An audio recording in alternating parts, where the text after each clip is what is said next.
guys, so we're going to get started. And I want to say that this is a special moment, right? This is a coming together of two spaces that, as Mandisa really put it well in her narrative, that the bull represents a third place, right? Just as much as Third House Books is named for that concept of having a place to go where we work through what we need to work through as a community, right? So for those of you who frequent this space, I know you know it to be that. And just as much as this podcast has been done out of Third House Books for the past several iterations, it's very important that it comes here tonight to make a connection that was very important to make, ultimately in connecting with what it means for Mandisa to be leaving this place, right? So yes, everybody just get the tears out, that's what it is, but we're not really dealing with it in terms of fond farewells, right? I think what we're here to do is something that's very important to do, and it was very important for me, and I'll tell you who the hell I am in a sec, but the idea here is that it was very important for Mandisa to leave us with something, to leave us with a vision for how we move forward, how we carry on the work that she did. And as I know it's relevant to some people in this room, it's kind of a passing of the torch as well, right? So, or maybe a throwing of the bridal bouquet, I don't know. Whoever catches it takes on Mandisa Mondays. So, but let me begin by saying my name is Suraj, and I have done this podcast as kind of a shared understanding in the way that Mandisa sees Mandisa Mondays. It's a community ritual, right? So we've done that for some time out of Third House Books and Coffee, and I want to introduce those two individuals here, Heather and Kieran, who represent Third House Books, right? So we have brought the Third House podcast on the road, and many thanks to Jacob of the Bull to invite us into this space. So we really appreciate that. It's not really a new experience for me. I've done, I don't know, like 14 different self-narrate storytells here, right? So this place feels like home to me as well. So let's get into that, right? We're here to honor Mandisa. We're also here to receive from her, right? So I want to, by way of starting that out and situating us in the same space, in the same mindset that we've kind of come into, I want to read you something that is an expression that came directly from her, right? This is an expression that came when we tried to co-create an understanding when we met prior to this to say, you know, what are we going to do here tonight? What's the point of this thing that we're going to be getting into? And so the point of it is this. These are Mandisa's words, and I want you to take them in because they'll allow us to come into the same space together. I grew up with ritual. As a child, brought into the family, declared to the ancestors. This has been our ritual, a return to the ancestral realm. This is our space of tradition where we tend to each other's hearts and mourn the world together. When we first started, in a moment when the mic was just standing there, that sense of opportunity, I didn't think I could, but I did. I was surprised by what I found, a new way of being me. I discovered I could bring people together during a storm that life had thrown at me. And in one rainy night, I found what my heart needed most, a connection to something larger, something sacred, always beginning and ending in song.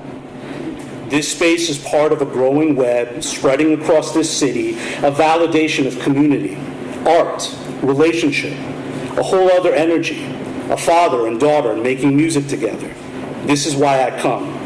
Amazing moments of connection, artists setting the ritual, creating the stage. So, that's her, right? Let's do that. Yeah. So, how are you feeling? Yeah. It's kind of hard to be up here. It's a big moment, right? It carries a lot of weight. Yeah. Yeah. Yeah, don't lose your voice now. we're recording, so. It's hard to articulate how I'm feeling. I feel like I'm in this liminal space where I'm here and there, and my feelings are all mixed up, it's elation and mourning and not quite knowing how to feel and not quite knowing how to articulate that feeling. So that's how I'm feeling. Yeah. But I'm well for today and right now. Yeah, which is important, right? We're well in the moment. So I like that idea of liminal space, right? This year, I think maybe across this community, with different individuals, different things that we've all had to engage, different challenges, different opportunities, it's been a year of transition. And every story I've told, every poem I've read, every podcast we've done has been about some aspect of transition and the fact that that's what we got to deal with, right? Until we die, transition is there, change is a part of our lives.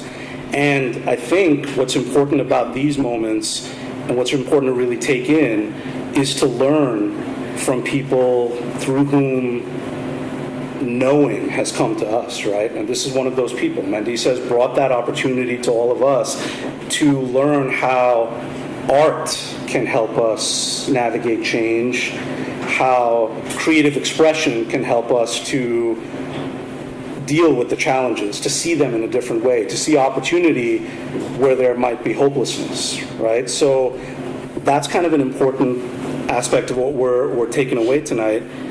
How do we do it? What are we going to do? We're leaving. How do we keep this going? How do we carry your heart forward into building a stronger community? I think one of the things that is powerful about this moment is the fact that the transition has somewhat already begun. With Kyle Keller taking over open mic last year so that I could write my dissertation, and kind of starting the process of this is no longer Mandisa Mondays, it's now open mic with Kyle Keller. Yet we still call it that. It's funny, when I visited a few times to open mic with Kyle Keller, I'd be like, welcome to Mandisa Mondays. It's like, it's not Mandisa Mondays. And I'm like, what? But aside from that, the past 3 weeks, what I discovered was that the bull had become what I found 2 years ago was fertile soil to start something. And what I leave behind is a harvest, but you don't just harvest and let the land sit there. You harvest and you enjoy the fruits of all this beautiful labor and love that we poured into this place, and you ready the earth again, and you pour the seed again, and you water the soil again, and that's work that the community will have to do moving forward. What does this space become now that we have reaped the beautiful harvest together of Mandisa Mondays for the past 2 years? What do we continue moving forward? Because now the soil is not just the fertile soil of 2 years ago. It carries a legacy and a history that we have worked together, and we need to carry that legacy and history forward. But new work needs to be done alongside living this history through. So I think what is to happen next is for Kyle Keller, Jacob, and all the people who come into the space every Monday to say, this is what we're doing together moving forward to carry through the legacy of Mandisa Mondays, which is not tied to just me. It's tied to all of us. And recognizing that is what's going to be important moving forward. Because my leaving does not take away what we've done here together. My leaving is saying, okay, I'm giving way to new waters, new springs, and new seed. And it's not a brand new beginning. It's a moving forward. Indeed. So here's the kind of wrench in the works, right? Like, there's a question that has to be answered, because I know you're going through your graduate work, mine going through mine. So last year was a big year for both of us to come through, right? And I know in my space of scholarship and trying to find value in publishing and what should be published and what should be put out into the world, much in the way that you're putting this sentiment, this value out into the world. It's what my graduate mentor, rather like kind of being a dick about it, but he said, so what, right? That was a big word. So what? So what is the value in this? What is the value of this that needs to be communicated? Why does this need to be carried forward? What are the implications for that research, right? There's always the implication section. Yep. So what are the implications for this work? Why does it matter? What are we doing here? Yeah. What are we trying to create? Well, let's think about it. Let's backtrack 2 years ago. Jacob, Edward, Eli, Roseanne? What was her name? Roxanne? Rosanna. I think so. But Elizabeth? yeah, just the 5 of us, right? I remember we used to have cell group here. And one night, everybody had graduated, and it was just Jacob and I.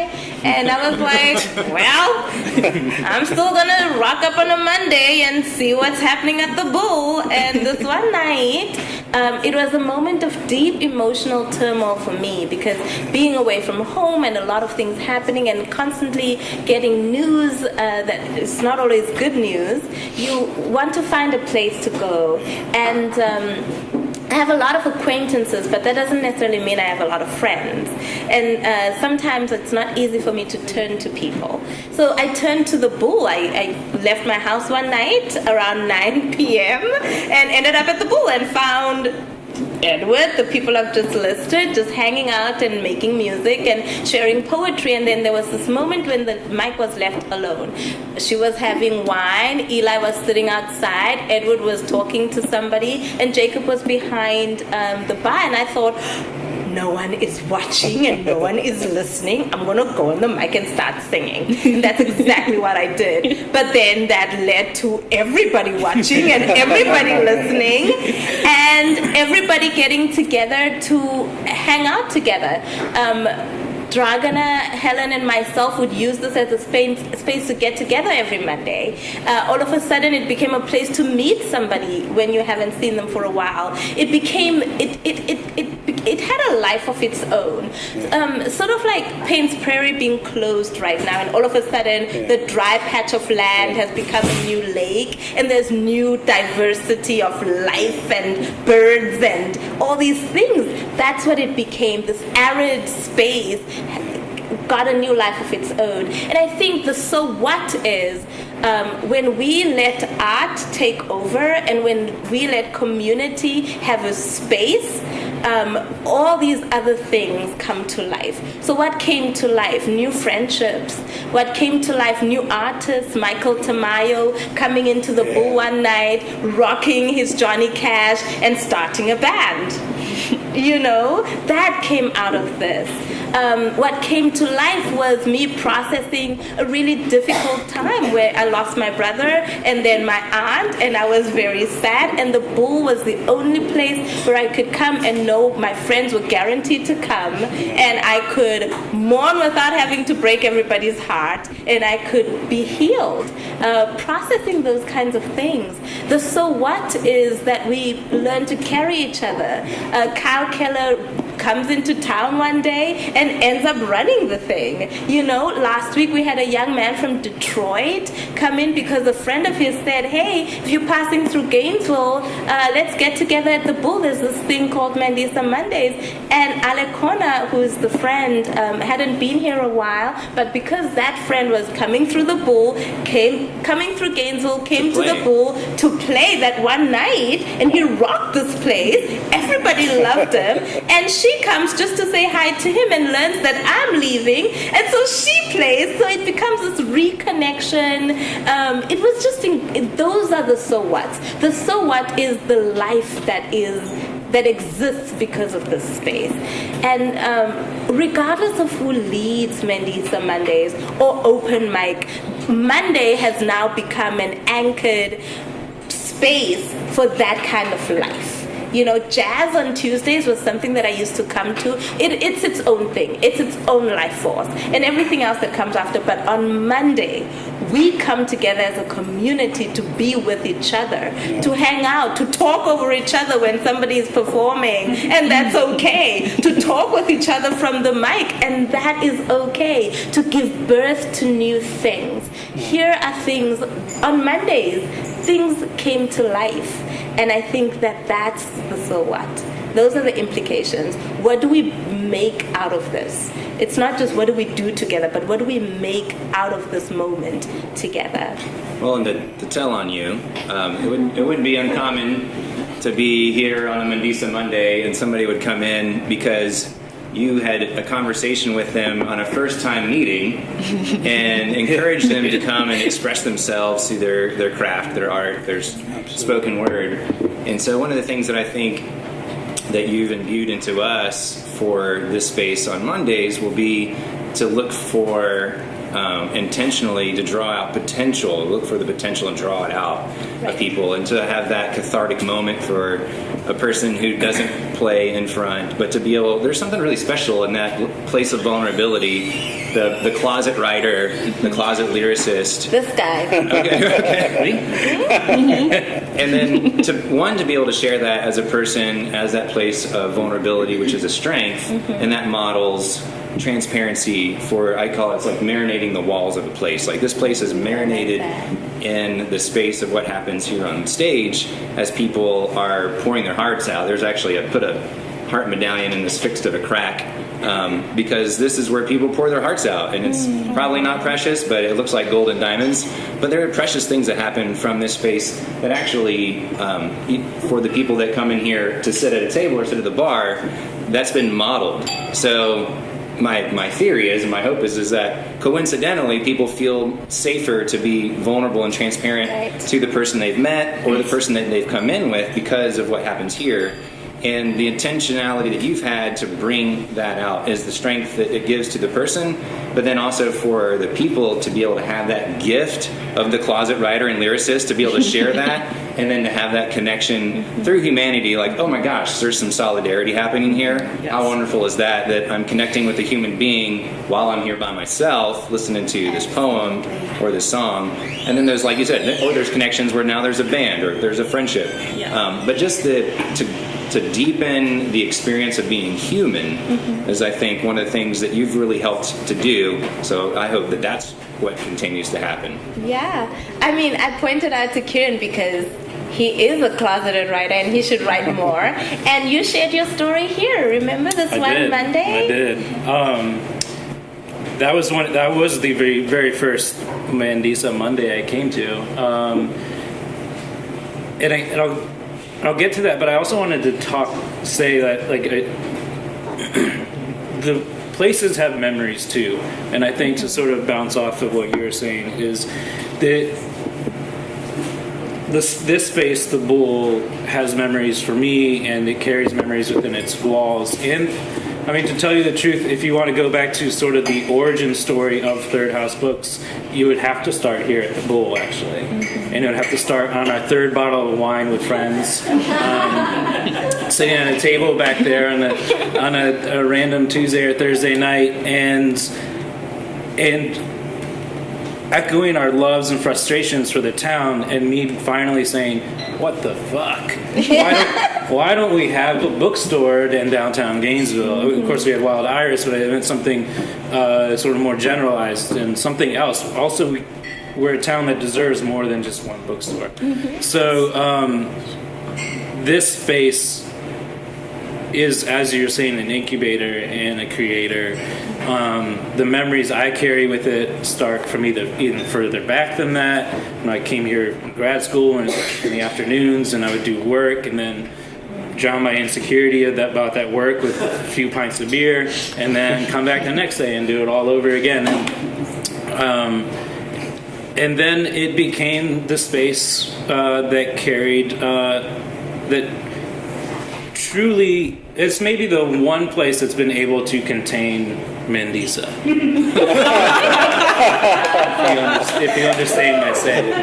You know, like it's the space where it's like some sort of magical scientific thing where she crosses the threshold and you get to have all of her here. And so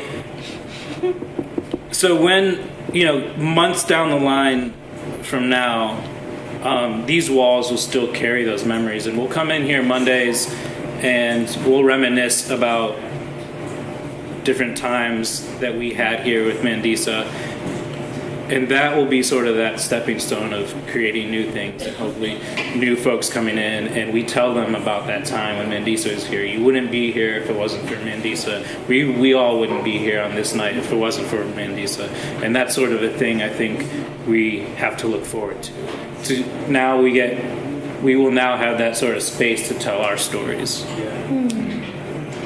So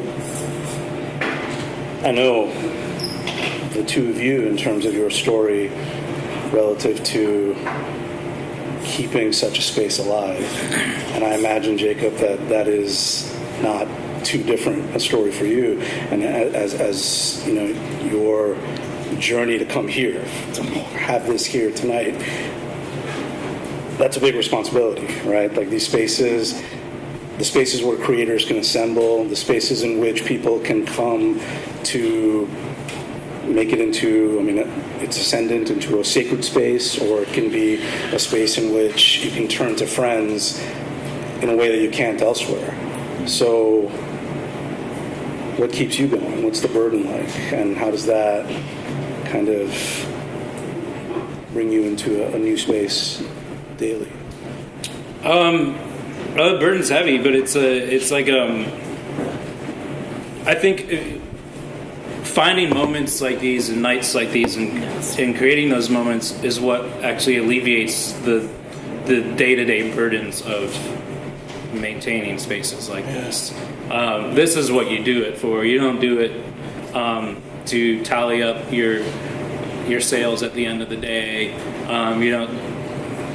You do it for everyone that's here, and you hope that they keep coming in, because that's what lifts your burden. That's what lifts the burdens of the world, your heavy hearts when you're having rough times, your heavy hearts and consciences as we watch the news every day. These are the spaces we escape to. And so this it becomes really important to maintain nights like this. It becomes really important to have people like Mandisa pulling us in here. These things, as much as we like to view them in retrospect as like, oh, it grew up so organically. No, like people put a lot of work in this, including Mandisa putting a lot of work in extending herself out here. And I wasn't there that first night, but I can only imagine. You have to remember that it takes effort. As wonderful as that first night was, it took effort for everyone that was there that first night to then go out and tell people what a good time they had, and to invite people back in the following Monday, to do that over and over and over again. Yes, absolutely, including Edward. And to that is the work that goes into making these spaces. So as much as we'd like the romantic notion of these things coming about organically, we have to remember this sort of groundwork that people put into making this stuff happen. I want to add something. I think that there's not just like this mental effort, like the planning and how do we do this and how do we keep this space alive financially, or how do we organize an event, but there's also this effort that is emotional and encouraging vulnerability, and I think that's possibly the most laborsome thing we do. Encouraging people to be completely authentic and honest with themselves, and having events like this, it involves bravery, to come out and talk about things. I mean, Kieran and his writing, that takes bravery. And I think hosting events like Borrowed Mic, I've seen people cry at Borrowed Mic. I remember that one time, there was a girl, she was I think a freshman at UF, and she came in and she had this whole notebook of every poem she had read and loved. And it was like a full notebook. It was incredible. And she read this piece where she had recited in high school or something like that, where she had to memorize it for a presentation, and she sobbed while reading it Shaking. in this super powerful, profound way. And I was moved, and I think we were all so moved. I mean, I was crying. And that, while it's obviously reinvigorating to have things like this, I mean, it reminds me why we do the thing with the books, you know? But it's also one of those things where it is hard to be vulnerable, and especially in a culture where people are afraid of vulnerability. And I think that's especially in this generation that we're challenging that. But I think, you know, we got a lot of work or a lot of walls to tear down in terms of vulnerability. There's a lot of antagonism towards the idea, because if you're vulnerable, that makes you weak. And that's not true. Vulnerability is strong. But we live in a culture where that's taught, and it can be really disheartening, I think. So I think spaces like this, where vulnerability is encouraged and even rewarded, like with positive outcome, like meeting friends, forming a band, having a space where you can have these conversations is really important. This is it's a return to something, right? Yeah. I mean, like we said, you mentioned in your narrative that this is coming back into an ancestral realm, because we don't necessarily know that in our lifetimes, right? In the lifetimes that we've all shared up until this point, everything felt different. Gathering was a different kind of idea. Maybe it happened in church spaces, maybe not. It happened in spaces like this. That was always kind of consistent, but it's something we're kind of going back to, right? So, Jacob, I mean, you have this space in which you shoulder the burden of community connection and gathering and sharing and being vulnerable. You also occupy other spaces in which you do the same, transcending into spiritual spaces. What does the responsibility feel like? What is it that you value, that you anchor into, to say, this is hard work, but I'm going to keep doing it? Yeah, that one of the spaces, my other major space that I've been in for 20 years now is full-time pastor, and I am like recklessly convinced that radical equality is really the only way to live, and total inclusivity, and that's been inspired by my faith in an old use of the word inspired. Like, it's been something that's been planted within me, so I can't not. Yeah. You know, once you're, and then whatever opportunities and resources I have, I look for ways to invent on how to do that. Yeah. So it's like, you know, this wasn't something I was looking for. This was something that unfolded as far as the opportunity to take this over, and being kind of a dumb, optimistic guy. You know, it's like just That's kind. I jump in, and then the difficulty kind of happened more later. It's like, this seems great, you know? Imagineering is like easy. Oh, that's the best part. You can imagine what the space is going to do, how it's going to be, and then your refrigerator breaks, you know, or your savings is gone, and you maxed out your credit card, and we're like, well, this wasn't part of the imagination. But I'm still in the depths of me convinced that this is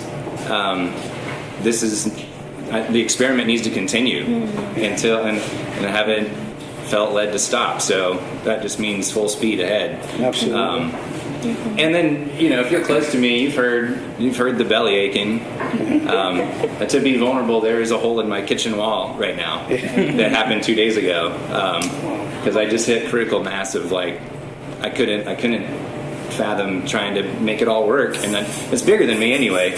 But I allowed the burden of of its entirety to kind of get shouldered, which is not what this is about. This is, like we've been saying, like, these places are only what they are because of the people that come into the doors and create them. Like we are like cultural architects. Like, we create environments, and then the people come and plant their themselves into the soil that hopefully is fertile. And we find that when it is, we take those small moments of the joys, which is the fruit, and for me, I have to write them down. So like to lower down, to get another couple years away from punching a wall again, which hopefully that was my last time. I think I've had like 10 in the past 20 years.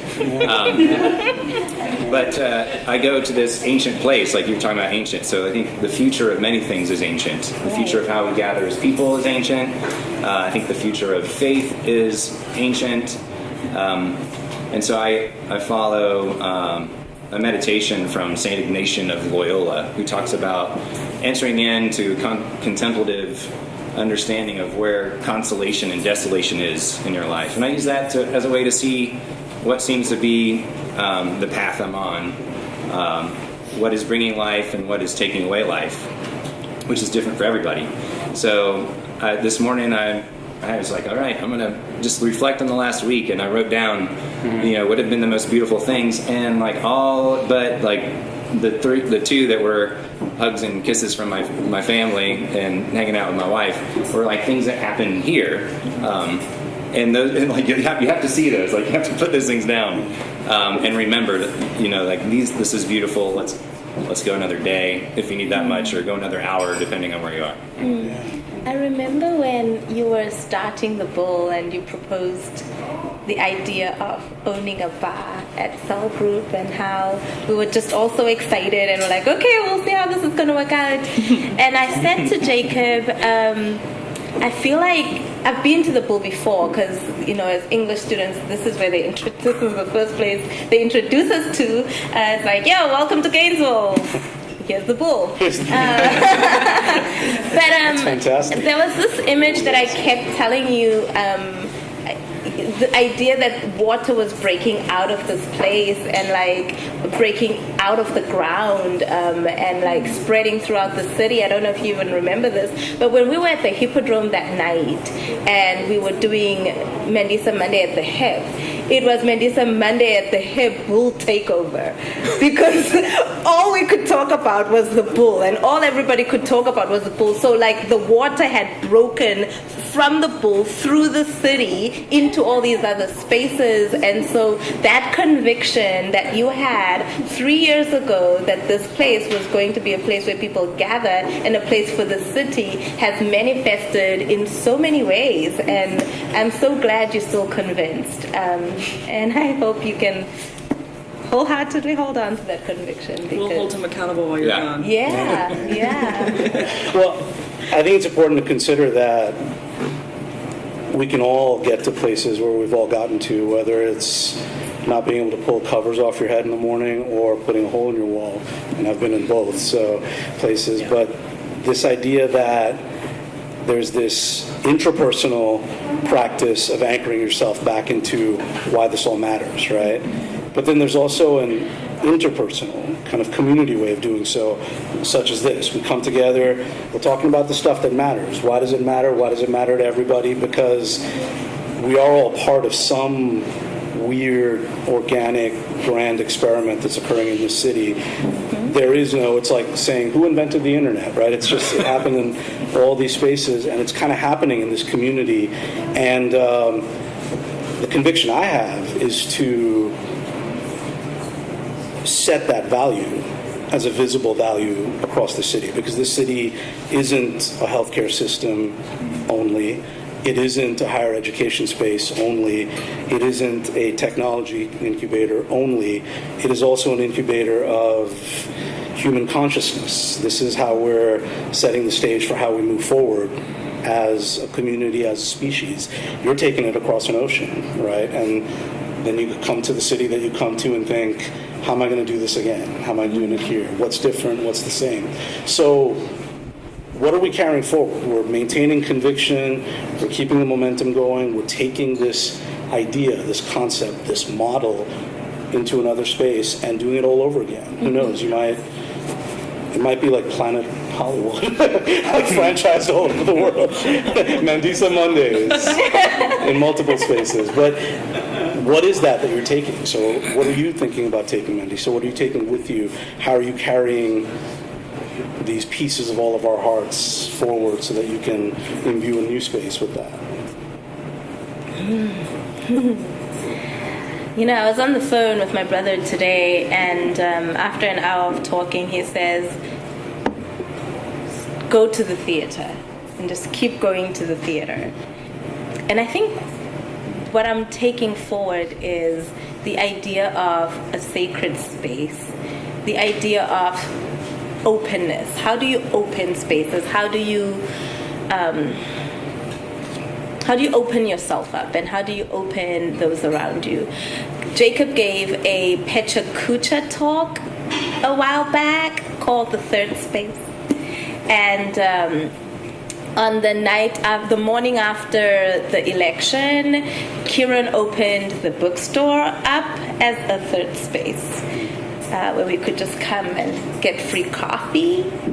Free coffee? That's all it takes. I'm a Capricorn, and I'm like, a lot of people are gonna come, and you're giving them what? Free coffee? We need that money. Let's make business. And he was like, heart first, and that moved me. Heart first. Vulnerability. He was like, I'm vulnerable, come hang out with me, and let's drink coffee together. And we showed up.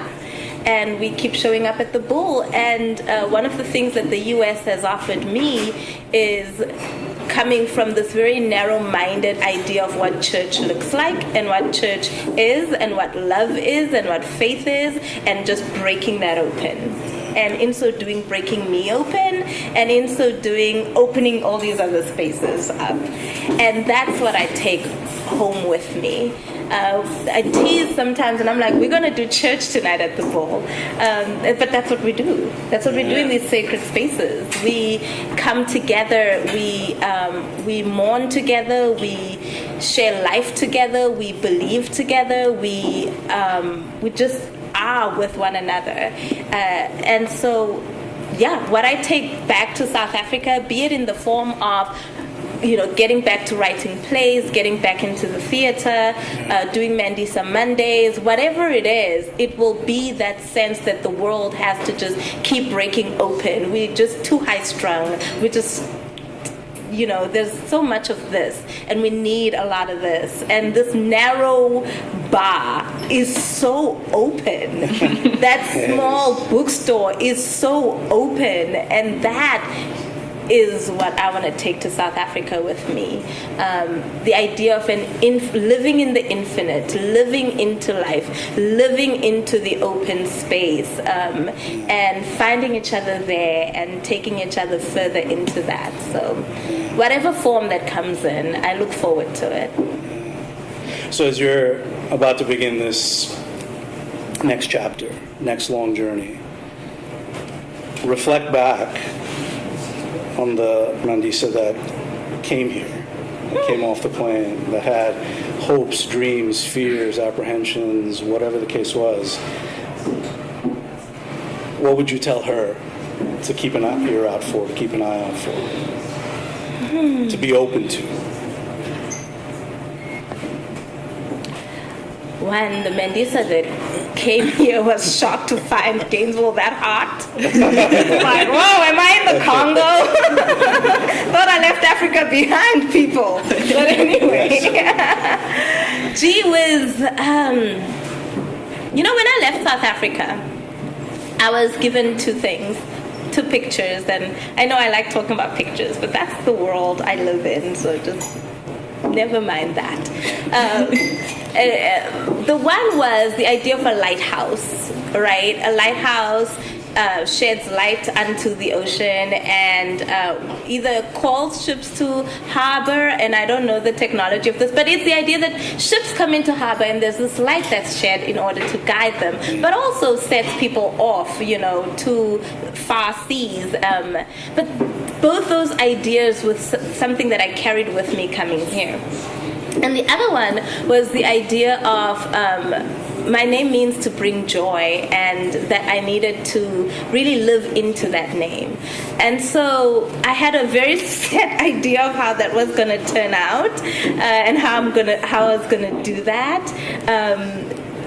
And I just ended up in a church called the Vineyard, and they shook my mind, and I was like, wait, what? We can love God and love people in a real, like actual real way. And that completely changed my mind about who I was to be. I would never have imagined doing anything in a bar 5 years ago. I never would have imagined drinking alcohol 5 years ago. Jacob took me to Lucy's. Blame it on him.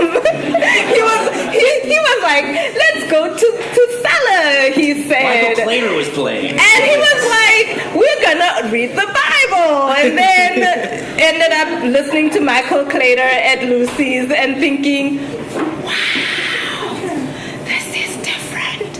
I remember telling Taji, our pastor just took us to the bar. And I love him for it. Yes. I love him for it.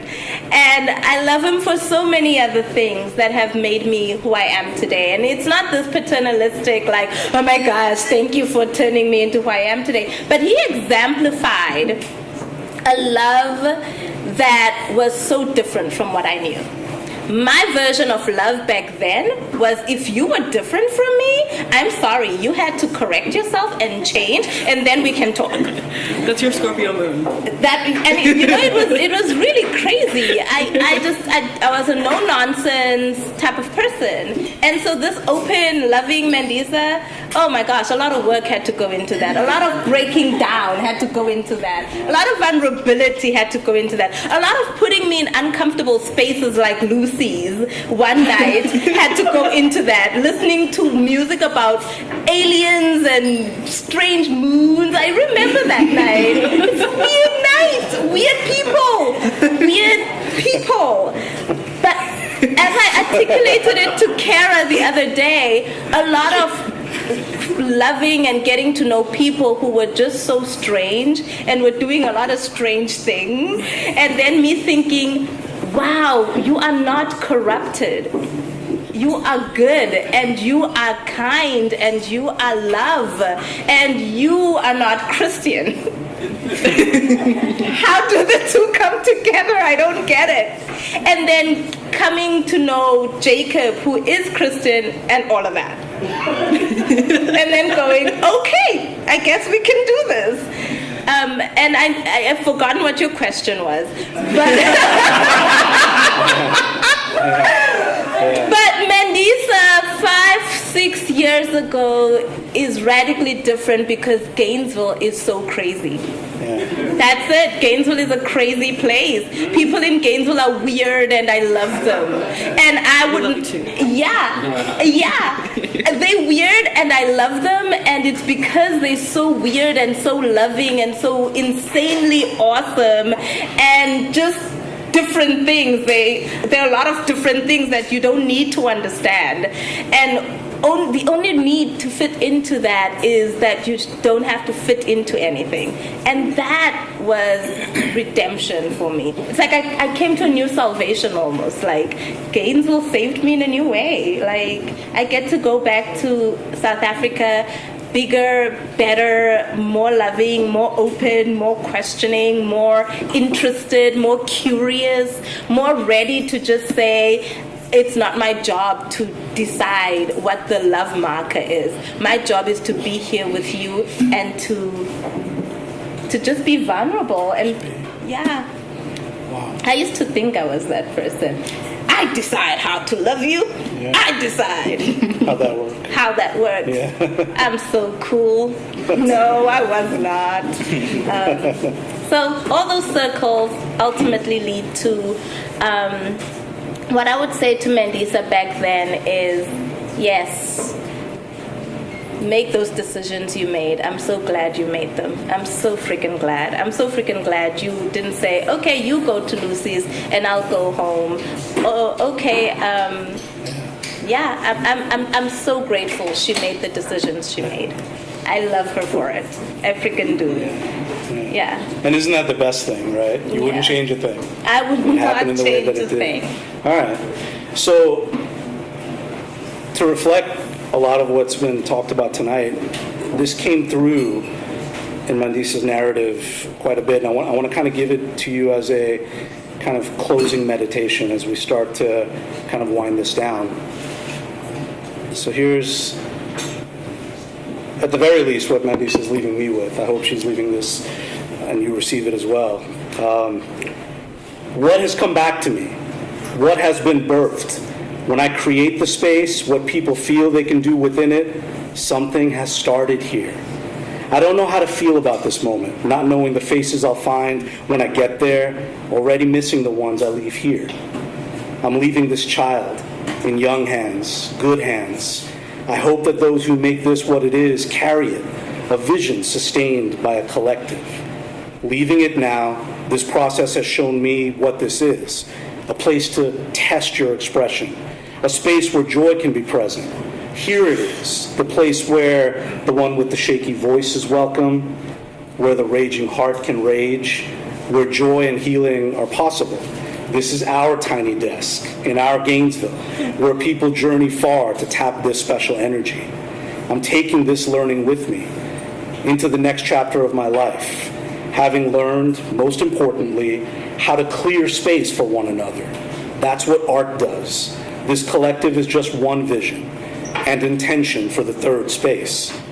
We should sustain this value in our community, maintain this space of tradition in which we can grasp these fleeting moments that tend to stay with us.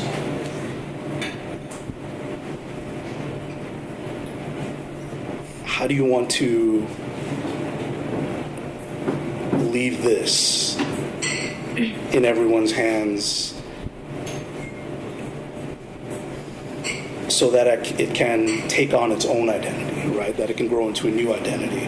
It's not something that's maintained, but it's something that's open to more and more people. So to more and more people who are going to Lucy's for the first time, for their first beer and Bible study, how does that become, that's actually a very cool idea, beer and Bible study. So the idea that we can be aware of that kind of synchronicity when it pops up in our lives. Like Gainesville is that place, right? It's crazy. It's generative. It's an incubation space. So all of that's happening. Help us to recognize synchronicity in our lives so that we jump in. And it may just be about being kind of optimistic and dumb. I love that. How do I get there, right? That's the question. How do we get to optimistic and dumb and just jump in? How do we have that courage, as Heather said? Do I have to answer this? Anybody can answer it. It's what we're leaving everybody with. They're hungry for it, right? How do we do it? That's the last thing. That's the last piece, right? How do we do it? How do we do it? It's hard work. Holes in walls, blankets over heads, not feeling like we can carry it on. It's hard work. I feel it. I feel it every day. And that's the thing, is how do we recognize what can fuel us, right? How do you stay energized in that way? So give us that. Well, she looked at me, so I'm going to answer a bit. I think it's a matter of embracing vulnerability and being in that space and knowing that when you make yourself vulnerable, you challenge the others around you to do the same. And, I mean, that's what Mandisa does every Monday, and that's what Mandisa does at Borrowed Mic.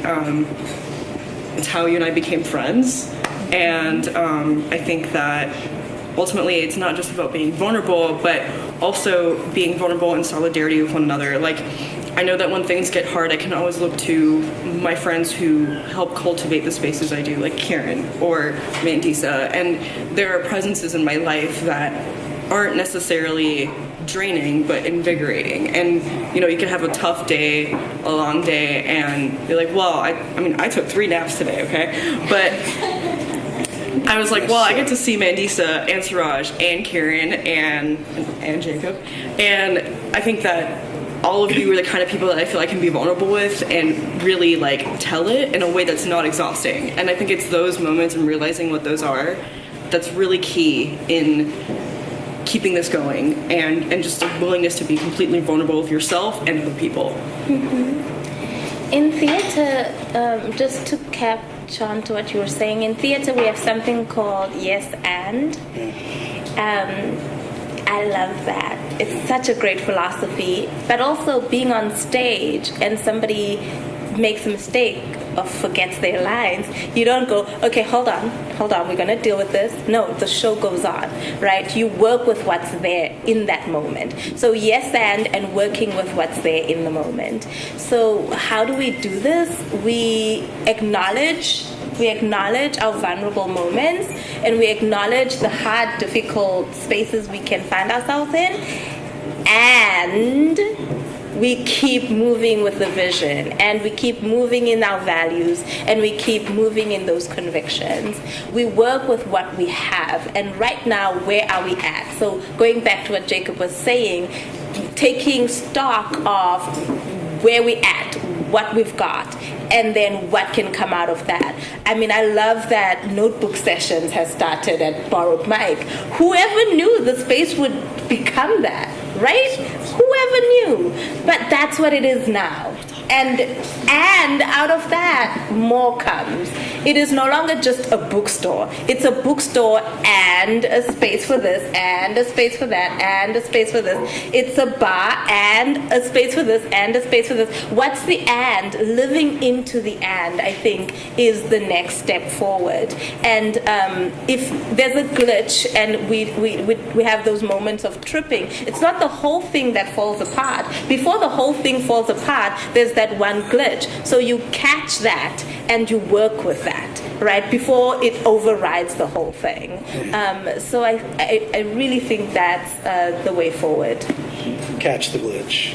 And I think some of the glitch. Some of the ands are because you find that you kind of stumble into some good things, like, oh, this is a good thing. You're gonna, like notebook sessions. Awesome. But it seems like the third space, like, experimenting in that, moving in that, it creates a place where, if you've never heard the term third space, it's not work, which is kind of your second space. It's not home, which is kind of your first space, but it's that place in between those moments. And in that place, you can rest, you can reflect a little bit. There's restoring that happens too, because there's encouragement or just a respite from the rigmarole. Sometimes home is hard, so a third place to go, like your place or here, is like, this is where I have sanctuary. But then there's another one I was thinking. There's like rest, reflection, there's restoring, and then there's you're restarting for another, like for tomorrow. Like you get a place to restart. And so I just had this thought: is that what if, our places as third places are creating third way people? Yeah. So that what happens inside those places, seeing a concert, and because the singer-songwriters you guys are having, I mean, they're singing from the depths of their story. I mean, it's the narrative of how am I living life well? What does it mean to live life well? So then there's this holistic way of thinking about how we're entering back into our everyday space before we come back to being around our friends, because it's, some of us are here longer than others, but but for most of us, like, we're at home a lot and we're at work a lot, and to have these places that do those things then allows us to be maybe a third way person when we are back at home and we have roommates and family, or we are in our workspace where Carl is and he just drives you crazy. I don't know Carl, so that's why you... So anyway, that's my epiphany for the night. I love those. Third way people. Third way people. I watched the royal wedding this weekend because I'm a well-colonized South African. Do not judge me. I actually watched it twice. But one of the things that, weddings, I love weddings, they always ask if the people attending the wedding will support the couple. And, you say you will. So the idea of third people is also the idea that the community becomes this third party in everybody else's life. I think of Paul and Kara. We ended up singing one day at their wedding because we were singing it so much here. It became a Jacob, Mandisa, Paul, Kara, and everybody thing. And so that's it. The community becomes the third party. I remember Wes and Amanda getting up here on stage because we kept nudging them. You have to sing that song together. The idea of like us as a community, we become the kind of other people, the other party. And I think it's third spaces, third people, third party. We are that for each other, and leaning into conversations with people and learning the things that they like and they love, and then saying, well, then why don't you go try that out? You know, we, the community, are the third party signing off that you can do this. And if you fall, we'll laugh at you. You belong. And then we'll laugh together, because why not? Yeah, there's been some jokes that have died on stage that fertilize this ground. Yeah. And so I love that. I love that we have this thing that we do together and with each other. It's such a reminder of all these other social institutions out there that don't always work on their own, but they work when we reinvent them and we recultivate them in new ways. Yes. So, I don't know how best we can reflect it. I imagine the best way to reflect what we may have received tonight from Mandisa is as we open this space up to vulnerable expression, right? I'm going to make one tonight, definitely. But I do want to take this moment to kind of, I can't conceive of an appropriate way to do it, but if you have it in you, if you have the love to express, then let's take the moment to thank Mandisa for what she's done here, right? So.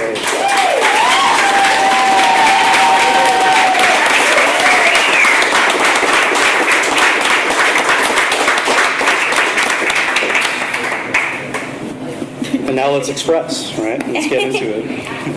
As a way of closing, I was trying to write a poem for you guys, and that didn't happen because, like I said, I don't know where my emotions are.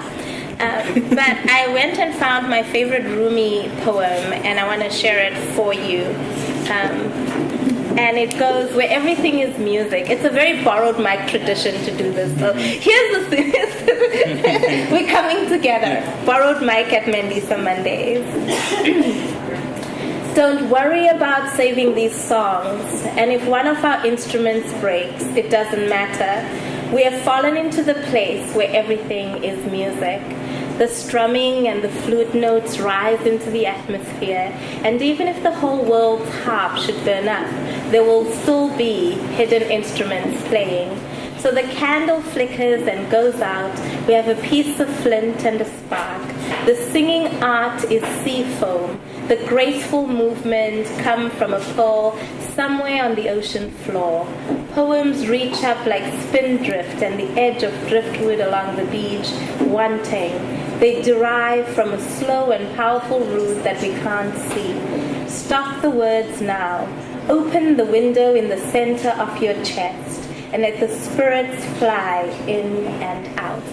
So thank you guys for being my mentors.